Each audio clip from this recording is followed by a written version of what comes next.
Good evening, everyone. I'm Greg Gumbel. Welcome to the NCAA Men's Basketball Championship Selection Show. Just a short while ago, the selection committee finished up this year's tournament brackets. 32 teams received an automatic bid, 36 await an at-large. Here with Greg Gumbel, who will be calling the game for CBS on Sunday. Greg, what are your thoughts on this matchup?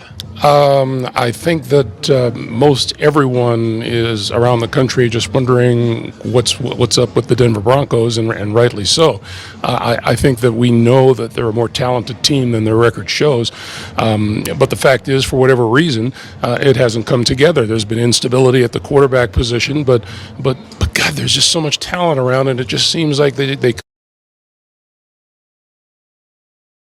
come up short. You know, you talk to coaches and they will say, rightfully so, that you can't turn the ball over, and the Broncos have done that their fair share of times this year, and it seems that it always seems to work against them. But I think that there are people who have faith in Vance Joseph. I think he's a terrific coach, and I think they'll eventually work their way out of it. Maybe not this year, but I think that the future is good for them. They're facing an up-and-coming Jets team this Sunday.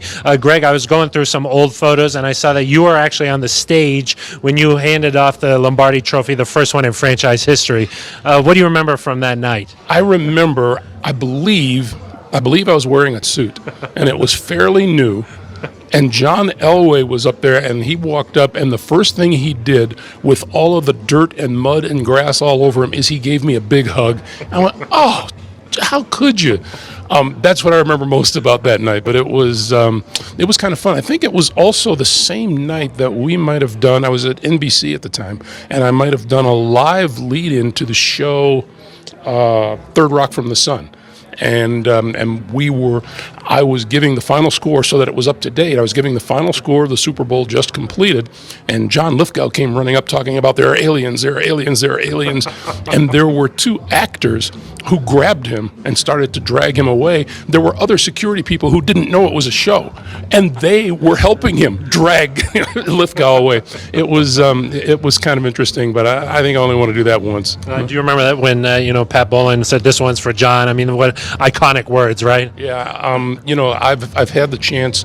I've had the chance to host a couple and to do a couple of Super Bowls, and it's always, you can never take in everything at once. That's why people have multiple cameras at these events. But it's always been fun, not just to watch, but to be a part of. I know that college basketball is really getting underway here. You do a lot of studio work for college basketball. Which do you like better, being in the studio or out at the games? I like the variety. I like the fact that I'm not always in the studio and not always at the game. But March Madness is a pretty special event, and it gets a little hectic, and you get to bounce your head off the wall every once in a while, and the hours are long, and the weeks are long too, because during a typical tournament week, like for instance after Selection Sunday, I'll fly home Sunday night, and then I'll be home Monday and Tuesday, fly back Wednesday, and then we're on the air Thursday, Friday, Saturday, Sunday, and then fly home Sunday night, and then the same thing happens again. It is hectic, but at the same time, I wouldn't trade places with anyone for it. It's fun. You get to work with Chuck and Kenny and those guys, right? Even that, yeah. even having a conversation with Charles is interesting. Greg Gumbel, a longtime CBS sportscaster, has died from health-related issues, according to a statement from family that was released by CBS on Friday. He was 78 years old. He leaves behind a legacy of love, inspiration, and this is a man who was really dedicated to over 50 extraordinary years in the sports broadcast industry, and his iconic voice will never be forgotten. His wife Marcy Gumbel and daughter Michelle said in a statement, in March, Greg missed his first NCAA tournament since 1997 due to what he said at the time were family issues, and the Gumble was the studio host for CBS since returning to the network from NBC. That was in 1998.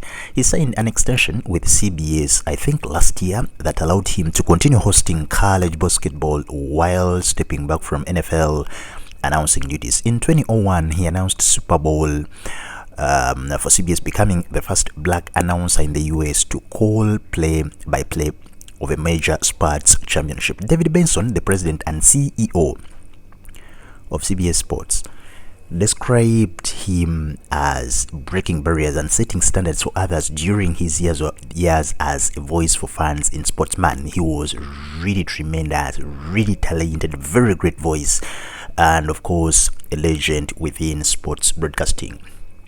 We are sending our deepest condolences to his family, friends, fans, and of course everyone who knew him. Rest in power, King.